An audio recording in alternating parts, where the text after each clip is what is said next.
Hello, everybody, and welcome to another banging edition of Crossy's Corner. I'm Martin Cross, and in the corner today is none other than the amazing Vwaire Obukohwo. Hiya, Vwaire. Hi, nice to be here with you. Well, it's fantastic that you're able to be here. Now, tell me how your day has been so far. What have you been up to? It's actually been a good day because it's been a half day at training, so only 2 sessions. What did we have this morning? We had some UT1 pieces, so it's just like a touch harder than steady state in the morning, and then second session was more of like a technical paddle. I'm in a new boat for the next race, so like any crew boat, it's just time together and time speaking the same language and learning each other's movements. So that was quite productive and like just a nice way to be in the sunshine without dying doing pieces. Oh, wow. Okay. I can remember days where 2 sessions a day was a full-on day, but it's funny Oh how yeah. things have changed. Now it's just a half day for you.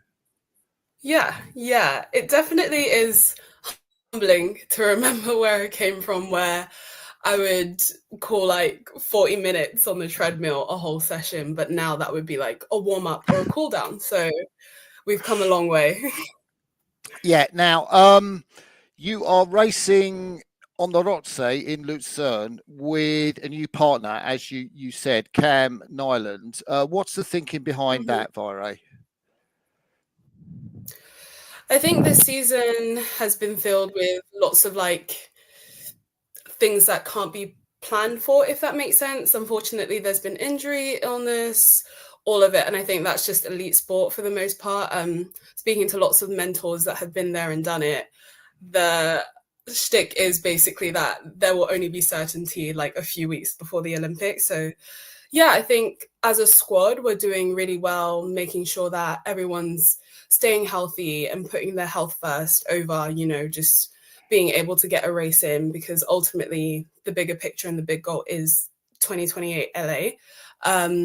So yeah, I think with that thinking in mind, the coaches are just trying to make sure that everyone is keeping healthy, keeping fit, but we're maximizing the racing opportunities so that we can continue to get exposure and continue to learn along the way. Um, that's really interesting. So, what do you know about Cam Nyland as an athlete? I know she's been in the squad with you. What's she like as a Yeah, partner?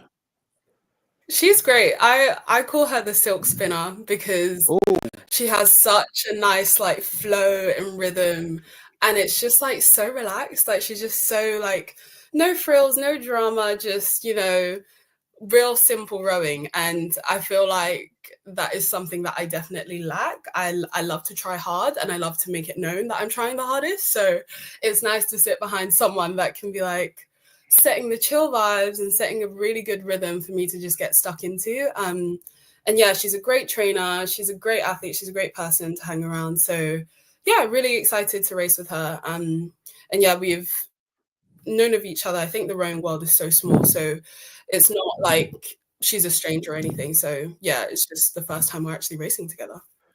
oh, that's fantastic. Would I? I think I saw Cam race in Plovdiv in the Yes, yeah, she was Europeans, in the quad. and she has her own beauty business as a kind of Yeah, creativity yeah. outlet.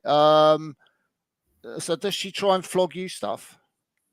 Oh, please. I've begged and pleaded. To be fair, I'm just too busy or too tired half the time. But if you see all the girls on the start line looking absolutely drop dead gorgeous with their lashes and their eyebrows and even nails sometimes, yeah, Cam, she does it all. And I think she's currently going through the process of actually getting a qualification for something with nails. I can't remember, but she's like qualified for eyebrows and stuff. So yeah, she definitely like is a woman of business and many, many talents. So that's always refreshing in rowing. Yeah, and have you? What chance have you had to look at the entries, the crews that you'll face in Lucerne? I had a peek on the Wild Rowing Instagram and I was like, oh, that's a lot more than it has been this season. Yeah. But yeah, it's not going to be easy. There's definitely many heavy hitters, and I think even an A final would be like a very, very good goal to achieve. So yeah, I guess we'll see where the cards fall. But I mean, as always, I'm very excited to see how the best of the best do it and just continue to sort of take bits and bobs from how they race and how they row. Yeah, that's pretty cool. So we you were talking about how upsets happen and things that are unexpected, and my mind then went to that conversation we were having over coffee that Sunday morning in Vwaire with yourself and Megan around the work of Project Manurva and how things have I guess changed and developed, particularly for women over the last few years. What can you say about that? Project Manurva itself is something I'm not well schooled in, so I won't talk on that too much. But I think just seeing the impact that the research and also just the intent to know more, how that has changed the approach to training for the women's squad as a whole. Like, as we were discussing with you, there's so many things before that would just be like, oh, toughen up, or, you know, you can get through it, or the point of comparison of, oh, if this person can do it, why can you not? Whereas now I feel like there's definitely an intention behind getting to know every single individual as a person themselves and as an athlete themselves, as opposed to having this sort of blanket program, one size fits all idea. And to be honest, that's really inspiring for me in particular, because I think, you know, there's lots of strengths and there's lots of weaknesses, and as a whole, the squad is incredible. Like, we are genuinely bulletproof, and I think that's definitely our superpower. We definitely make sure that we check in on each other and we make sure that we're listening to our bodies. But I think going this extra mile to individualizing in ways that they hadn't sort of known to in the past will only add to that sort of bulletproof energy and like make our strengths even stronger, and, you know, boost up our weaknesses too, so that they're no longer weaknesses anymore. And I think it's also really, really important because lots of people aren't afraid to speak out now, and lots of people aren't afraid to say, this doesn't work for me. And in elite sport, that can be quite a scary and intimidating thing, because sometimes you can feel like you are just a number. And once again, that point of comparison of, oh, if this person can do it, why can you not? You sort of have in the back of your head, oh, am I replaceable? Are they just going to find someone that can do X, Y, Z over me? But yeah, that's definitely not the culture anymore. And we have broken that cycle successfully. So I'm really excited to see how we keep on progressing with this. Yeah, that's so cool to hear, actually, Vwaire. And I'm sure that's going to have a massive impact in terms of longevity and performance. In terms of performance, you were in the A final in Vwaire, World Cup Vwaire last weekend. Just tell us something about your performance and how the double was going with Freya.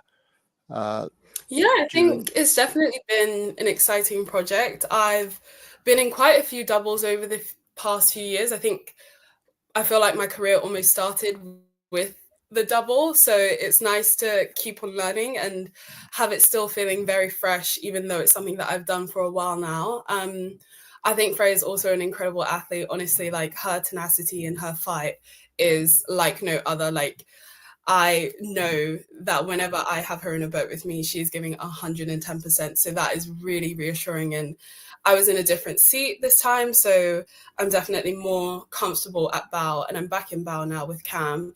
But being at stroke taught me a lot. And I was like, oh my goodness, stroke is not just setting a good rhythm. Like, there is so much to it. There is so much to being a great stroke person, which I knew, but you know, when you don't actually try it, you don't understand the gravity. So that in itself was very, very like eye-opening for me. And yeah, I think it was just nice to train with someone and to race with someone that has such like fierce energy, relentless energy. And I think we definitely can hype each other up in the same way. So that's nice to be on the same page in that sense. Talk to me about the lessons you learned at stroke then. What have you got sort of to tick off on your to-do list? To stroke a double, I must, complete the list. Oh gosh. I think one thing I definitely haven't found yet, being a stroke person, is that like nice relaxed rhythm, as I said, Cam has. Yeah, I don't know. It just feels so counterintuitive to be like, just relax, enjoy the ride, enjoy the recovery, enjoy the and then you can work the water. So yeah, that's definitely something yet to come. I also learned just how difficult it is being like at the front of the boat. Like I think at bow you have so many jobs, you almost forget that you're racing. So you're steering, you're making the calls, you're looking at the boat, and you get to the finish line and you're like, oh, we're done, I guess. But at stroke, you really are just exposed to the elements. You can't be looking around. You can't really make the calls or say too much because your number one priority and you've got someone behind you entirely relying on you to set that rhythm. So that was quite frightening, just being like at the start line and being like, oh, I have to go off the start at 42. And, like I have to do that. Okay. It's not that I can just follow that. It's something I have to set. And then we have to transition and then we have to go up again. So yeah, just that exposing nature of stroke was a lesson learned too, and just not being too intimidated by it. Now, we have people that are watching, and Peter Jago is watching, and he's put this question. So you may not have rowing or sculling heroines or indeed heroes, but you may. But Peter, if you do, Peter would like to know something about them. Well, I think we've discussed as well, Martin, that I'm not like the rowing nerd type. So when it comes to the rowing archives, I'm definitely clueless. Just say Martin Cross. Martin Cross. No, I think that I would just want to say like probably the whole of the Paris women's squad was really, really cool to just witness, them making history every stroke they took. And I remember watching all the races and thinking, I actually know that person, and like that's someone that I've spoken to before, and that's someone that I could potentially train with in the future, and how lucky am I. So yeah, I think it's just incredible to be part of such an integral part of history. Like, I don't know, it gives me goosebumps even thinking about it, just, what the GB women's squad is in this moment and in this time. It really is like the first of its kind, and I'm just so excited to be a part of it. And yeah, even just seeing the ins and outs of it, it's really, really helping me overcome so many things without these women even trying. They just show up every single day and they are their authentic selves, and I'm like, you don't know what that means to me. Like, you don't know how much that is helping me just overcome obstacle after obstacle. Yeah, because as I said, there's injury, there's illness, there's so many things that you can never possibly plan for, and you would not know that once they got onto the international stage. You would not have a single clue what any of them had been overcoming in the background. So yeah, it's really cool. Now I do know you have sporting heroines in particular, because I've read what you said. So I don't know if they've changed since that. Yeah, I'm trying to think what it would have been.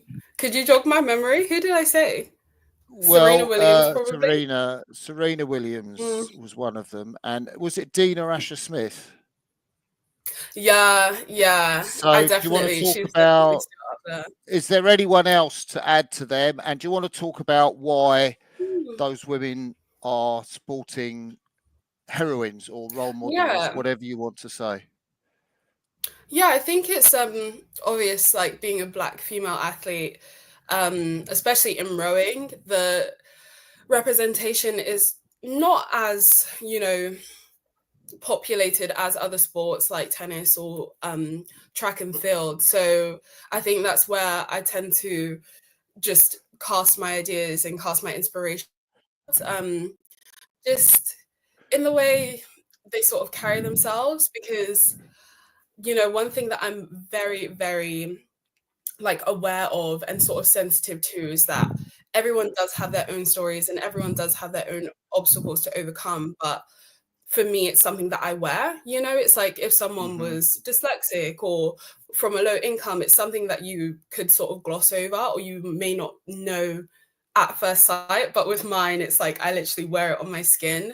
So yeah, I think those women inspire me, and they just remind me that there are trailblazers in other sports, and you know, someone's just got to go out there and get it. I think another person that has recently been a huge inspiration, and I read her book, is Sydney McLaughlin Lavroni. I hope I've said that right, but she's the 400-meter hurdler, and she's broken her own world record like 5 times. And honest, it's just one of the most inspiring books I've read. And she speaks a lot about her faith too. And as a Christian woman, I definitely have huge elements of sport that is entirely based on my faith. You know, I think sport as a whole is sort of a system of faith, because everyone has the potential, everyone wants to work hard, but what makes you think that you're the one that's going to get that gold medal around your neck? So yeah, just hearing her take on it and her perspective and how she's overcome her obstacles using faith really inspires me to this day, and it's something that I'm trying to implement in my own journey and career. Talk to me a bit about your Nigerian heritage, Vwaire. So yeah, both my parents are Nigerian, and my mum is Igbo, my dad is Urobo, so those are the tribes. They actually met here in London, but I think the sense of home and the sense of community will always be in Nigeria. I've only been lucky enough to visit once, and I definitely do want to go again, but I think the British Nigerian community is, you know, vibrant as ever, and it definitely doesn't make me feel like I'm missing out on too much.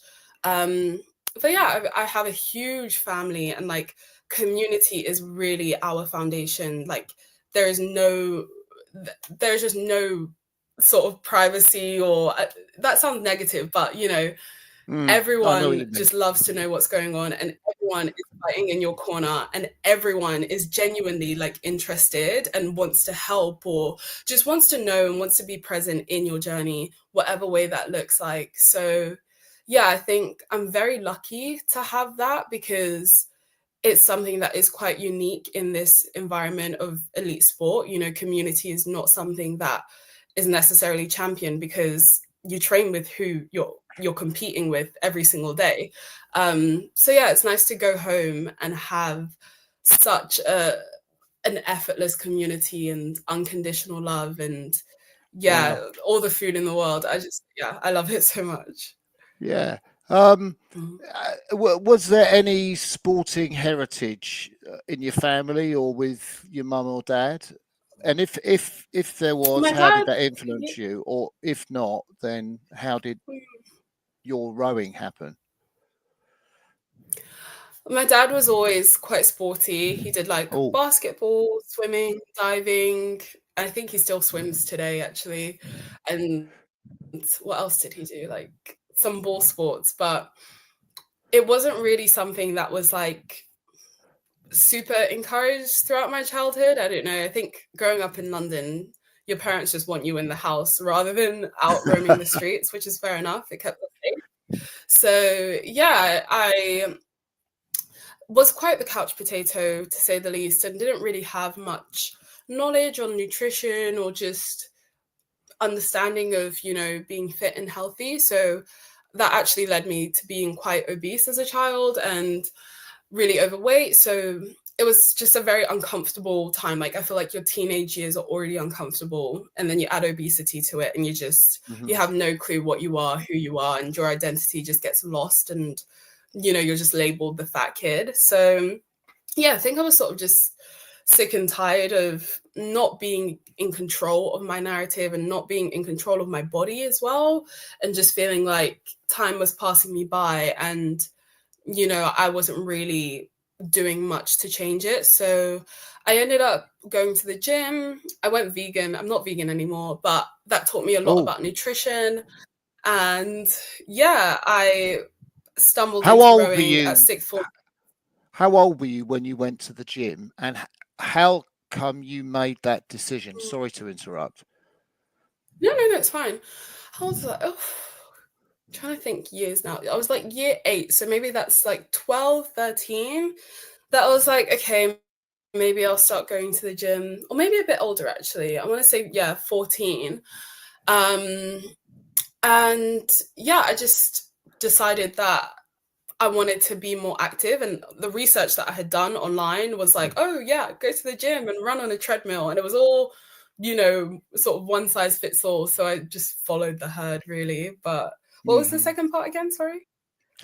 Well, yeah, I mean, you just said you researched online. How far was it your unhappiness with your body image, or something else that Mm. propelled you to go to a gym? Because I guess the reason I'm asking is I don't think a lot of young women might take that decision as you did. So Yeah, there's.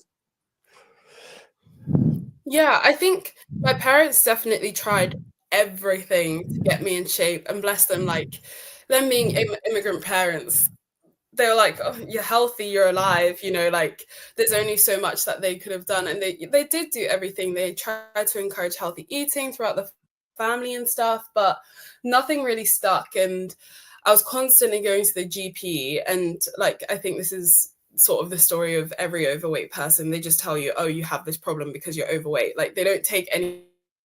I had like quite bad growing pains.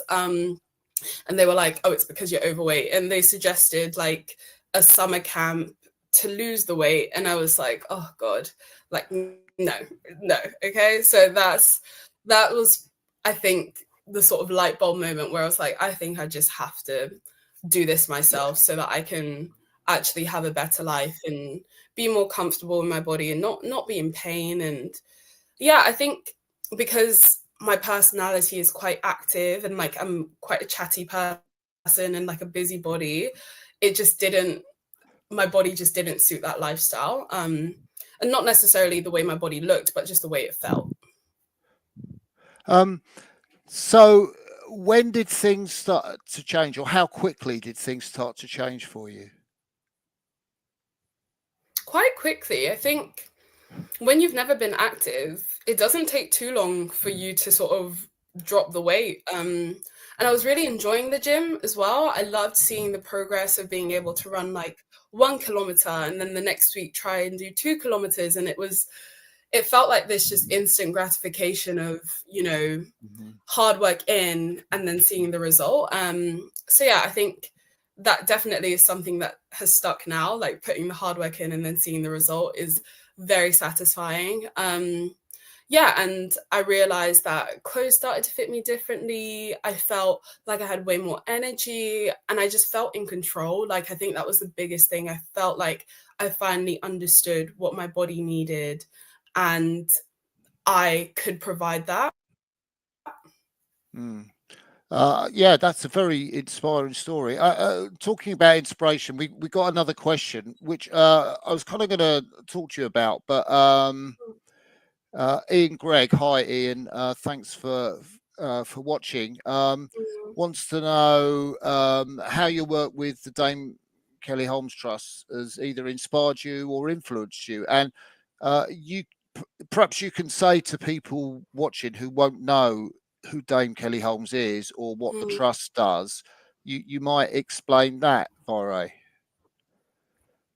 Yeah, so Dame Kelly Holmes is definitely one of the most known and most inspirational athletes for Great Britain. she had to overcome a lot of mental health battles, injury as well. And she went on to win a double gold. I forget which Olympics it was, but Athens. I want to say 2004. Yeah, I want to say, could be wrong. But yeah, her story is very moving and an inspiration to all athletes for Great Britain or even beyond Great Britain. So she's created this trust, and in doing so, it's essentially mostly athletes going out to help young people that are vulnerable, or young people in general. I think, especially in this day and age post-COVID, being a young person is a very difficult field to navigate.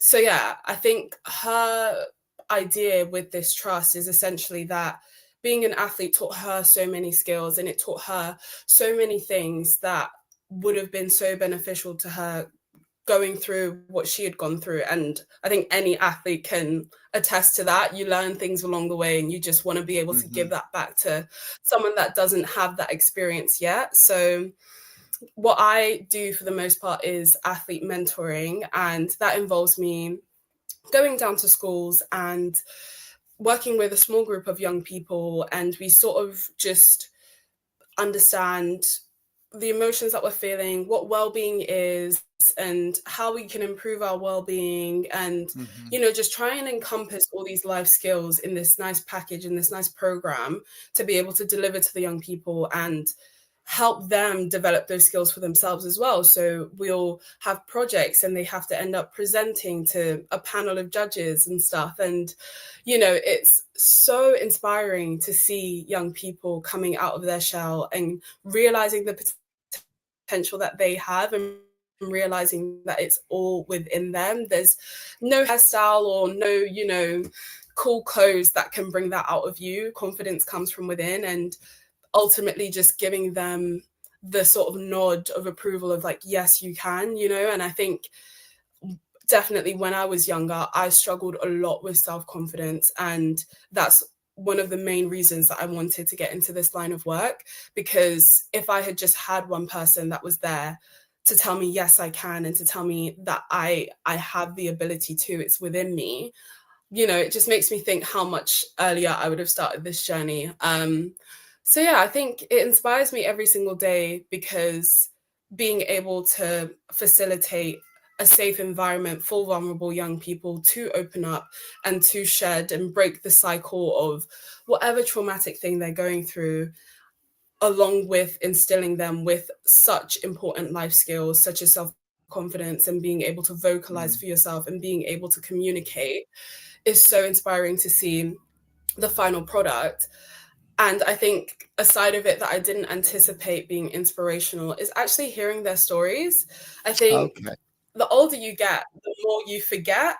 You forget that young people have stories, and I don't know why it's a thing that way, but I think when you're an adult, you think, oh, like you're 13, 14, what are you going through? But honestly, what some of these young people have to go through, I'm like, how are you doing all of this? And you've got your GCSEs around the corner. I think that definitely opened my eyes to how privileged I was. And I think for a long time, I sort of wore the badge of, oh, like, just like I've been through things, and, I've had to overcome obstacles. But hearing their stories, I'm like, Vwaire, you overcame nothing, okay? Like that is an obstacle, okay? Like you've been well fed, you've been taken care of, you've been loved unconditionally.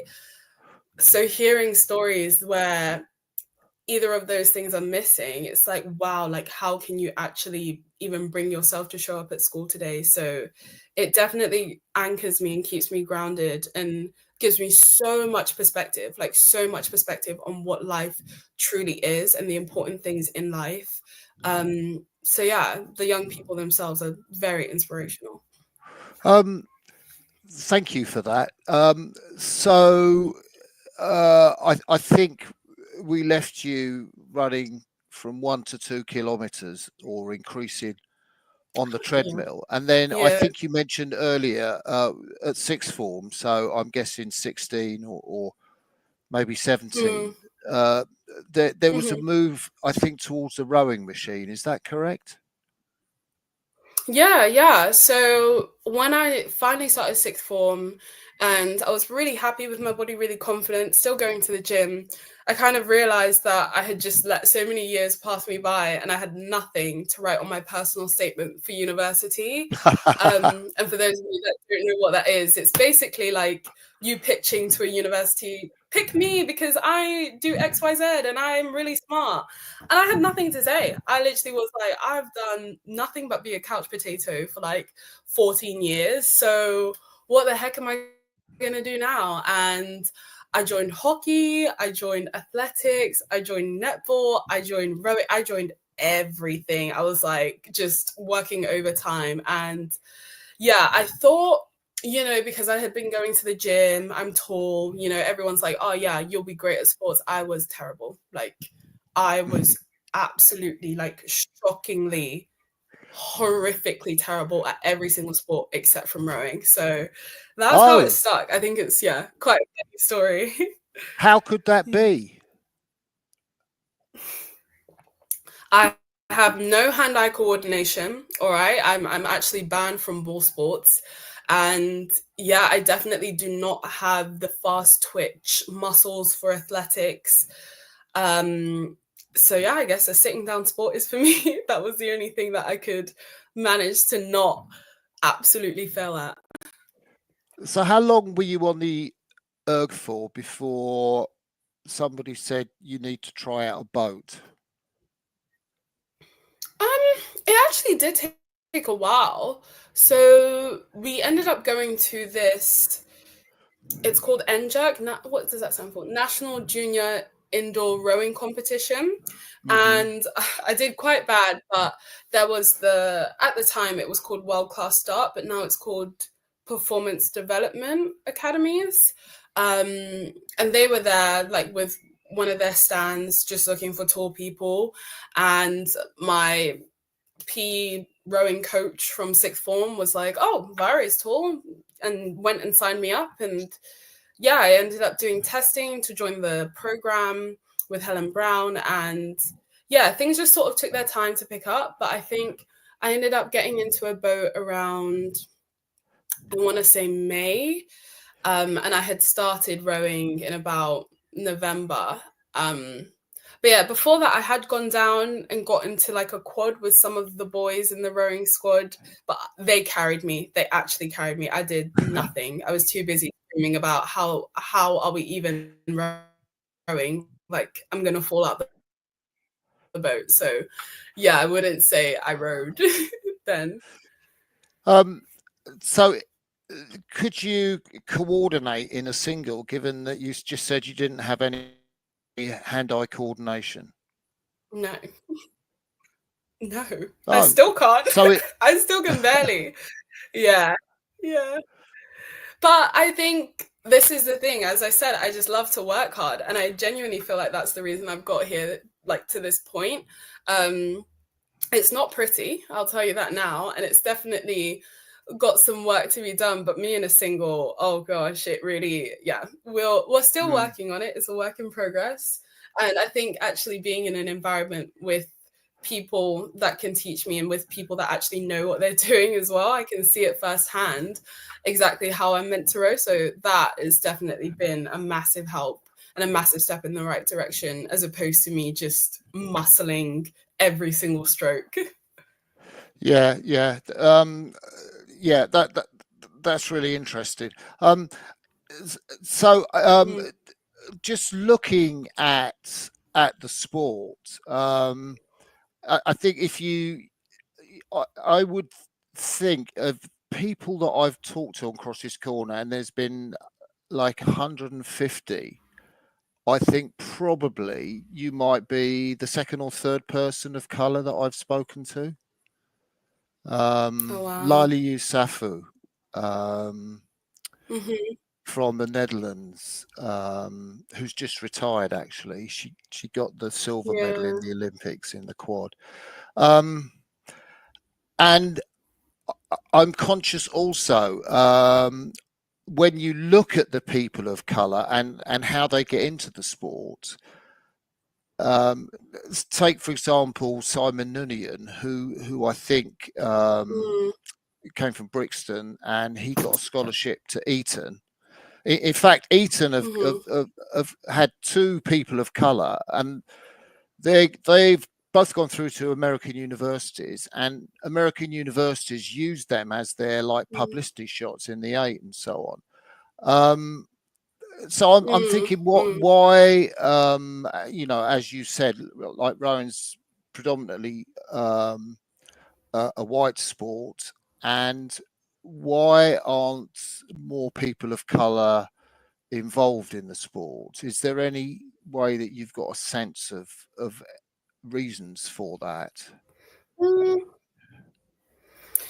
I think, I mean, obviously every person of color is their own individual, so the reasons do vary, but you're right, there is a massive disparity that, you know, it doesn't make sense to a certain degree, because I always think that people of color will be great in this sport, you know, like it's a sport for all, and as I said, it doesn't take much technique to get this far.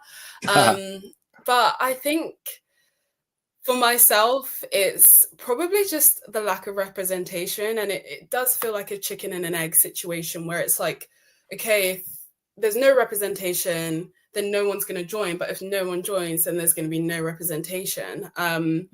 But yeah, I know, at least I just always felt at the very start, before I got to know people, I just felt fearful of being in an environment where I was the only one. And I think just the climate of the world and, you know, the socioeconomic situation at this point, it's scary for people of color to be outnumbered. And I mean, not to be dramatic, it can be dangerous in some circumstances. So yeah, I think that's probably an angle of the deterrent.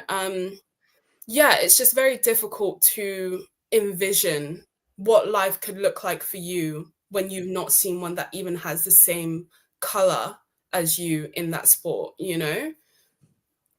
Yeah. I'd like to say I do know, but actually I almost certainly don't, because I can't understand what it must feel like. Although, you know, intellectually I understand what you're saying. Emotionally, I think that's probably that's probably another level. And you've spoken so beautifully about that. What more is there to say on that particular subject?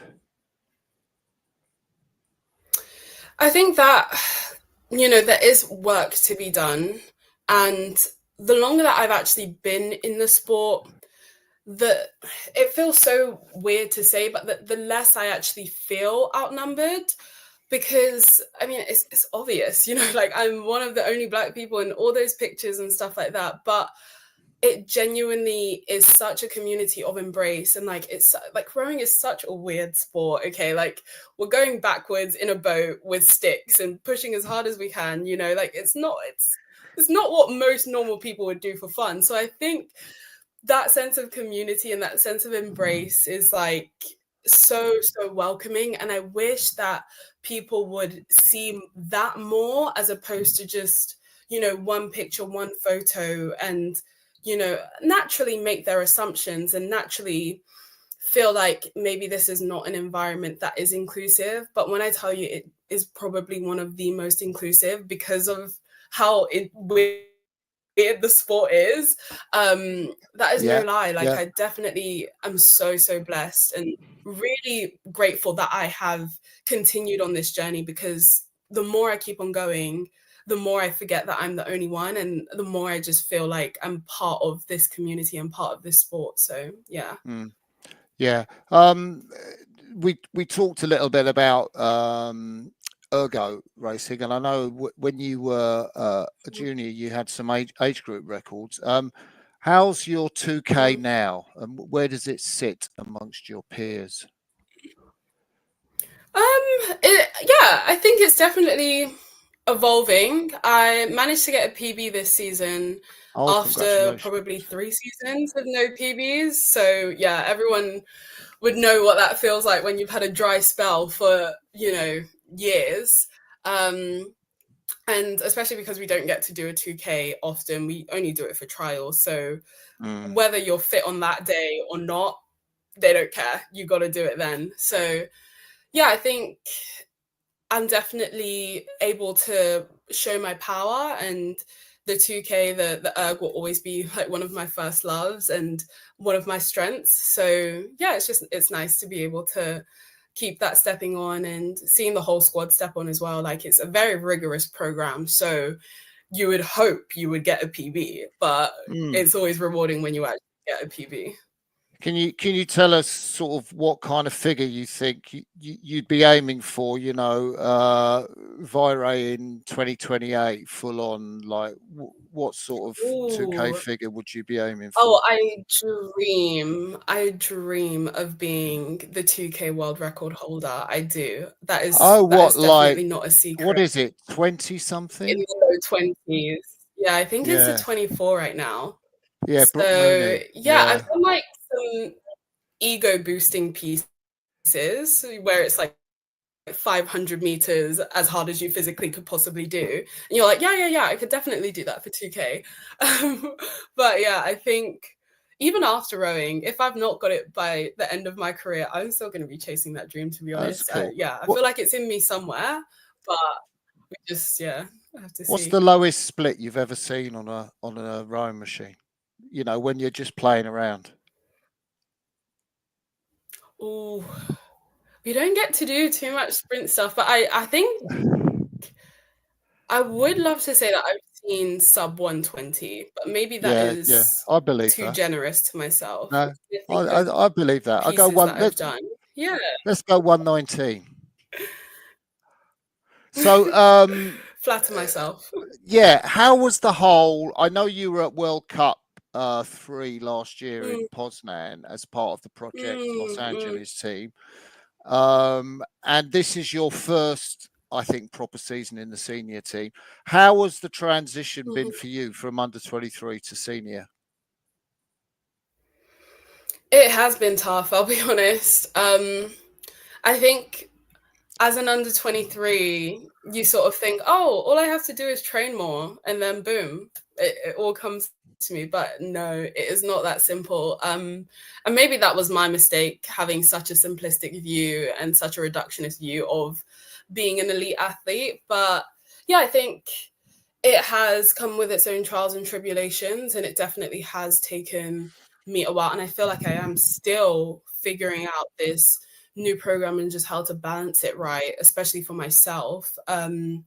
Yeah, it's difficult. It's a lot of training. And I think, as we mentioned earlier, a 2-session day being easy is not something that I thought I would be saying a couple of years ago. So yeah, I think I'm slowly adjusting and slowly finding my feet, but speaking to lots of mentors and people that have been in the past cycles, it's definitely a program that is not made for the weak. So it's nice to know that I'm not alone in that struggle, but there is a light at the end of the tunnel, and it does produce medals. So yeah.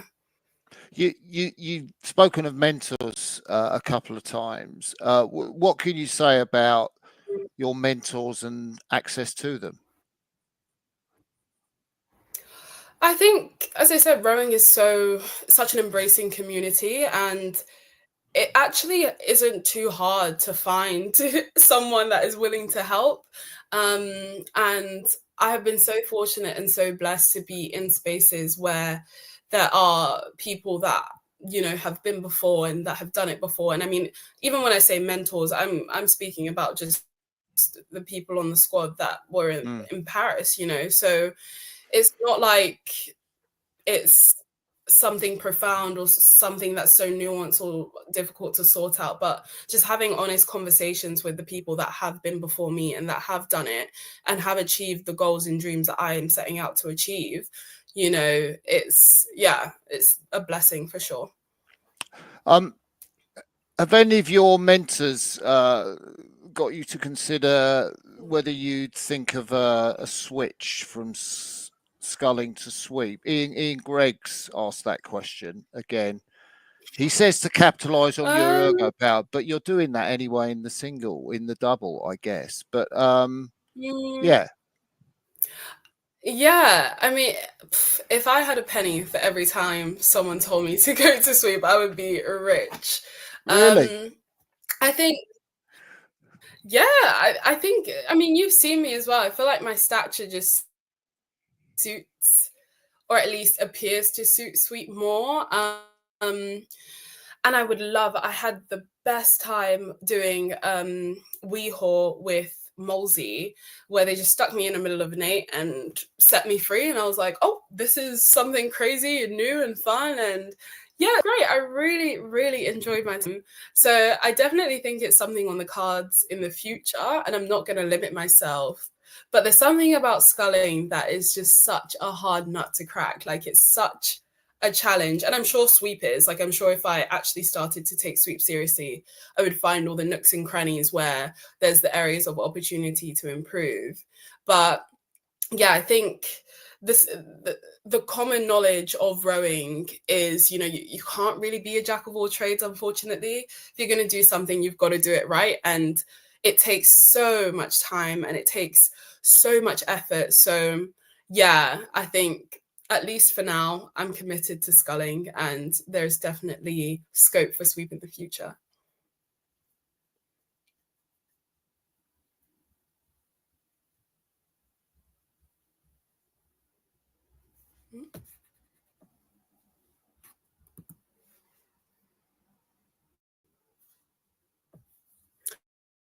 Sorry, I don't think I can hear you anymore.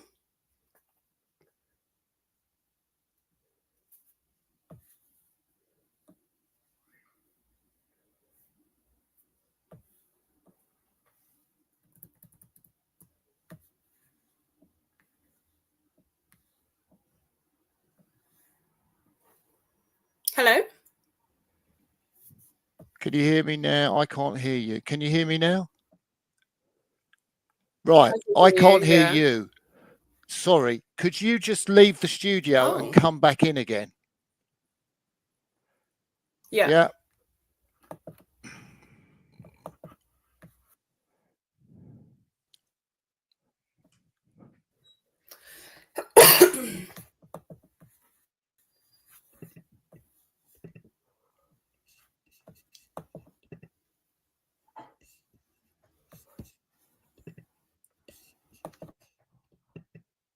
How's that? Oh, well done.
Nearly there.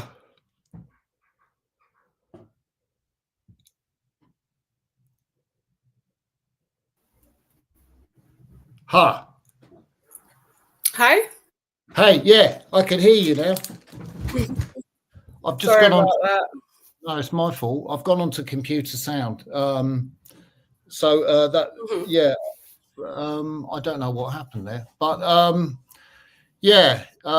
So you were talking about athlete mentors and people from the Paris squad. I kind of wanted to, and the challenges of an athlete from under 23 to senior. What was the hardest part of making that transition? Is it the physicality? Is it emotional, psychological? What's Yeah. I think I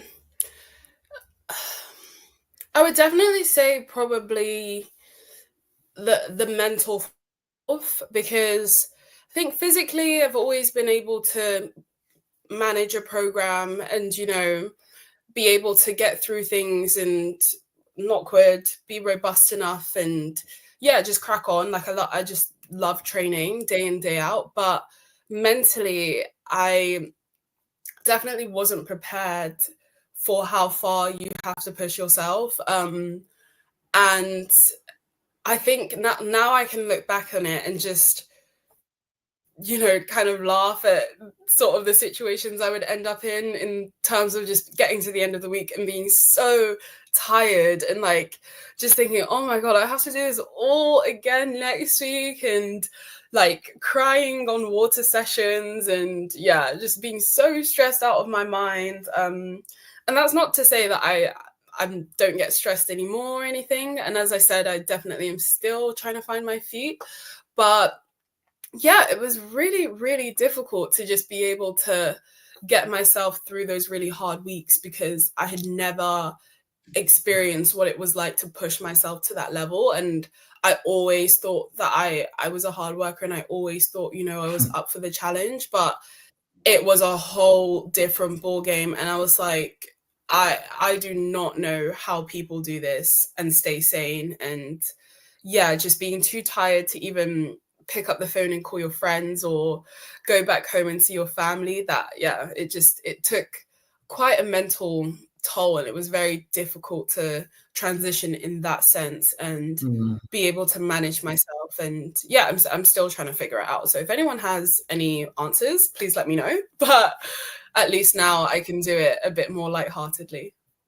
Yeah, and you were an extremely successful under 23 athlete, weren't you? You've got I think at least 2 world under 23 medals, and Yeah. I want to say a European medal as under 23 medal as well. A European one as well. Yeah.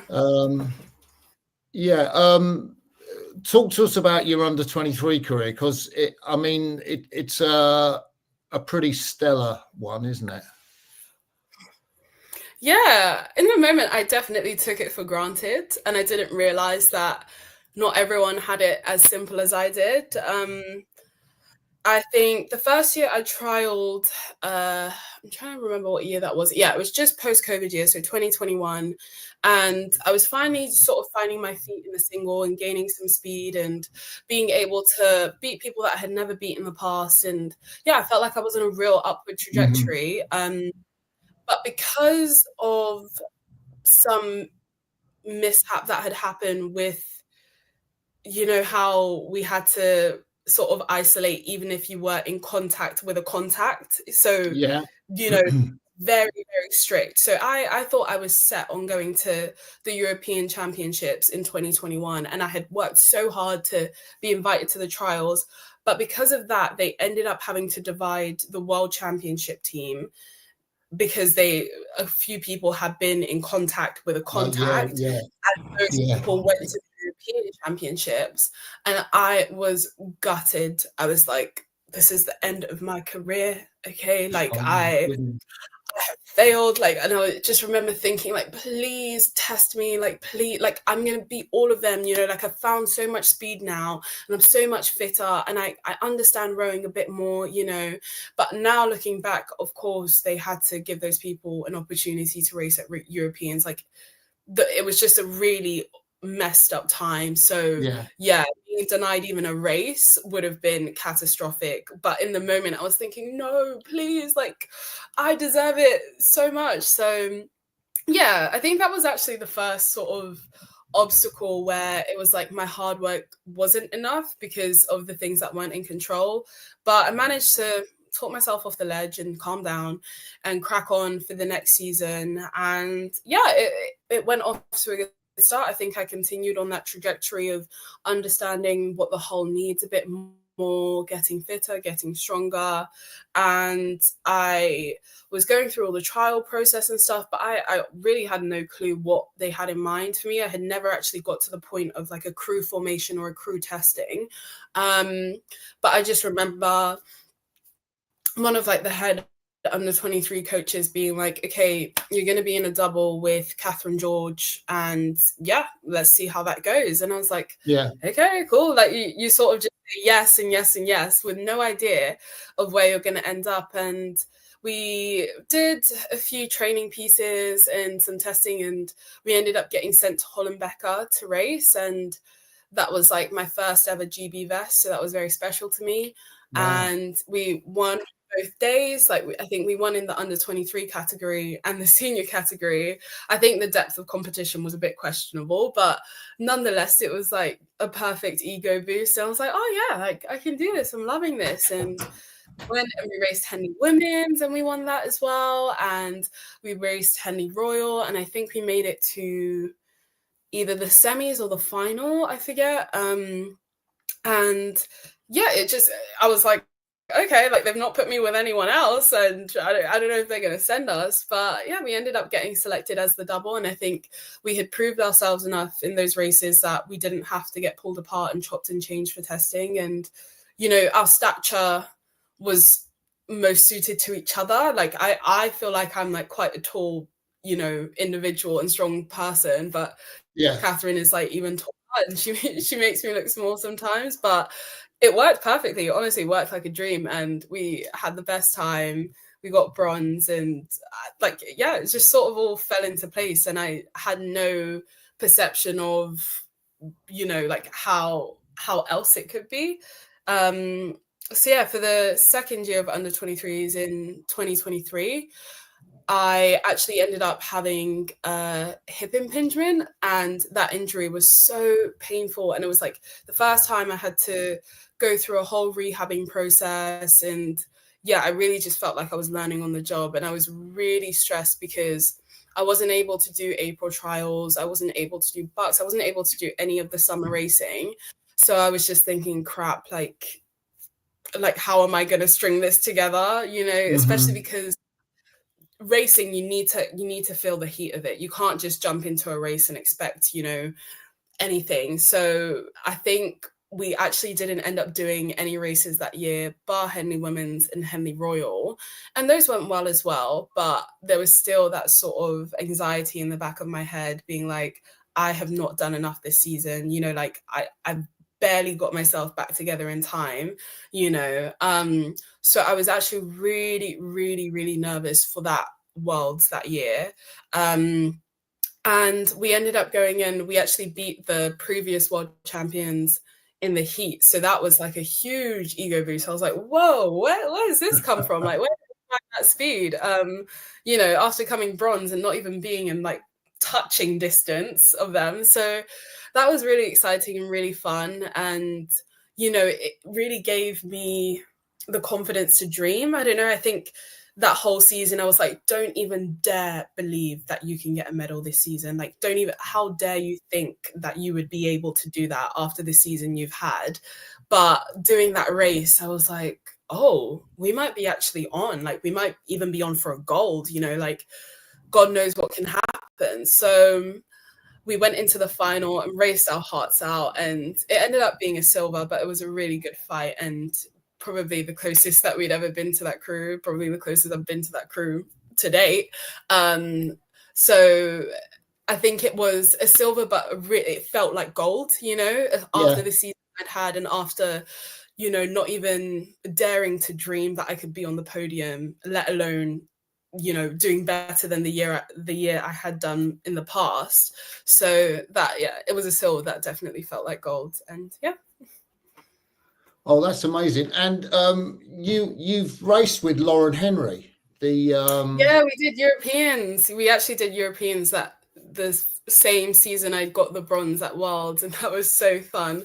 That was just such a fun time, because we both done Worlds, and Europeans was in August, and that was probably the longest season I had ever had. And we were both going a little bit delusional because we had just been training for almost 12 months straight.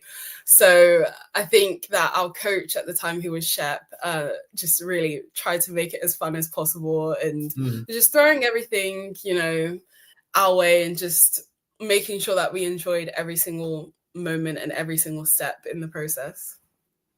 Yeah. It's amazing to see how fast Lauren has hit the ground this season in her single. Yeah, it is impressive. Yeah. Okay. So what is your target for this particular season in terms of Shanghai? Do you have one? Yeah, I think making a boat is definitely the goal, and the idea, at least with the women's squad, is if you make a boat, you get a medal. Like, they don't send boats for pity, they don't send boats for, just the sake of it. So I think there's definitely room to work towards that and put myself in a position for that, and be a strong contender. But as always, training with such incredible, strong women, and when there's only 7 seats in sculling, well, realistically 6 for us. So we'll just have to see how the cards fall for that one. But I'm never in doubt, to be honest. And I think so far so good. I've had a hard start of the season, but I feel like it's finally picking up, and I'm excited to see where it goes. So hopefully make a boat for Shanghai, and then with that, hopefully see myself on the podium. Yeah. And the season's going to play out, I guess. You've got Lucerne, and then the next week is Henley. Then you've got a break. And then there's a fairly crucial time, which I guess is, selection for crews for Shanghai. Yeah. So we'll have testing after our break. And to be honest, I think, like any other athlete that's currently in the system, only God knows what they're thinking. Like, it's hard to piece together, such an intricate group of people. And what I'm beginning to learn as well is that everyone has a reason they should be in that boat. Everyone has a reason that they should have that seat. I think working with such top-notch and elite athletes, there is always going to be a reason for you to be in the boat, but it's just however it plays out, and whoever works best with whoever, and just seeing what combinations go the fastest. Ultimately, I think that's definitely everyone's goal, so just seeing what we can do with it. Magic. Okay, well, we've been talking for over an hour, Vwaire. It doesn't seem like that at all. Seems to have gone extremely quickly. I'm just wondering if there's anything that we haven't talked about that you think people would be interested in hearing. Oh, that's a great question. Actually, I've not thought. Not really. I just want to send home the message of rowing is really a sport for all, and there is definitely room for improvement, but you have to be the change you want to see. So if this message can get across to anyone that is even thinking of it, there's no harm in trying. And ultimately, I'm very, very grateful that I've stuck it out all those hard, long winter days and those treacherous sessions with tears. It's definitely all worth it now. And I think every rower can agree that there is, a light at the end of the tunnel, and it feels absolutely electric. That's great. Ian has posted about Debbie Flood, who, as you will know, was a world champion and Olympic silver medalist, and also passionate about a Christian faith. And he hopes that you're going to have a similar level of success. I just wondered if you get the chance to worship anywhere. Oh, it is very difficult, I'll be honest, with our training schedule and then flying and being everywhere. But I think the way I was raised is you can make church anywhere, you know, like what I think, I can't remember how my mum says it, but it's like where more than one person is gathered, like you can create church. And I read my Bible every night, and I think I'm getting more and more confident about speaking about my faith. Before I was a bit more reserved, but Debbie Flood is actually someone that has helped me with that, and she is one of my key mentors, I'll be honest. Oh, wow. So yeah, that's so cool. Yeah, she definitely has helped me embrace my faith and embrace the joy of, you know, being a Christian in sport.